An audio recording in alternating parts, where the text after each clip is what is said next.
আসসালামু আলাইকুম সম্মানিত দর্শক, আপনারা দেখতে পাচ্ছেন এই মুহূর্তে টঙ্গী বিশ্ব ইজতেমা ময়দান থেকে ইতিমধ্যেই টঙ্গীর বৃহত্তম সেই বিশাল আহ জুমার নামাজের জামাত ইতিমধ্যে শেষ হয়েছে।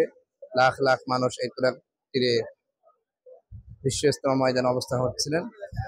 ঢাকা এবং ঢাকার বাইরে বিশ্বের বিভিন্ন জায়গা থেকে সারা বিশ্বের অসংখ্য মানুষ এই বিশ্ব ইজতেমায় অনুষ্ঠিত হয়ে তারা বিশ্ব ইজতেমা একসঙ্গে বৃহত্তম সেই বিশাল জুমার নামাজের জামাত ইতিমধ্যে শেষ হলো। বাদ ফজর থেকে বয়ানের মধ্য দিয়ে বিশ্ব ইজতেমা শুরু হয়েছিল এবং ইতিমধ্যেই জুমার নামাজের পর মানুষজন যার যার গন্তব্যস্থলে যাইতেছেন এবং ঢাকার আশেপাশে যারা আসছিলেন জুমার নামাজ পড়ার জন্য তারা এখানে এসে তারা নামাজ শেষে এখন তারা যাইতেছেন তাদের নিজ নিজ গন্তব্যস্থলে।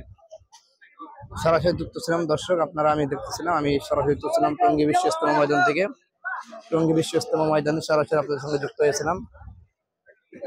ইতিমধ্যে টঙ্গী বিশ্ব ইজতেমা ময়দানের বিশাল সেই জুমার নামাজের জামাত ইতিমধ্যে শেষ হয়েছে এবং মানুষজন এখন তারা যার যার গন্তব্যস্থলে তারা এখন বাইরে চলে যাচ্ছে। লাখ লাখ মানুষ যে যেখানে যেভাবে জায়গা পেয়েছে তারা সেখানে অবস্থান করতেছিলেন ইনশাল্লাহ। তো এখন আমি আপনাদেরকে পুরোটা জায়গা দেখাতেছিলাম ইনশাল্লাহ। দেখতে পাচ্ছেন অসংখ্য মানুষ, কিন্তু এখন যারা মাঠের ভিতরে অবস্থান করতেছিলেন নামাজ পড়ার জন্য তারা নামাজ পড়ে এখন তারা মানুষ বের হইতেছে। লাখ লাখ মানুষ একসঙ্গে জমায়েত হয়ে এদিকে দেখতেছেন আপনারা। এখন এখন মাঠে সম্ভবত এখন নামাজ শেষ, এখন হয়তো সাথীরা খাওয়া দাওয়া করবে, খাওয়া দাওয়ার ফাঁকে হয়তো বয়ান শুরু হবে এবং সে বয়ানের মধ্য দিয়ে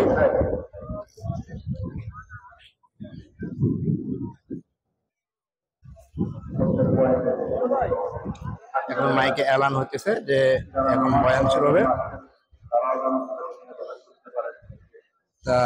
তো মুরব্বীর দাওয়াত দিচ্ছেন, যারা নামাজ পড়ার জন্য আসছেন তাদেরকে দাওয়াত দিয়েছেন যে তারা আপনারা সবাই বসুন, অনেক ফায়দা হবে ইনশাআল্লাহ।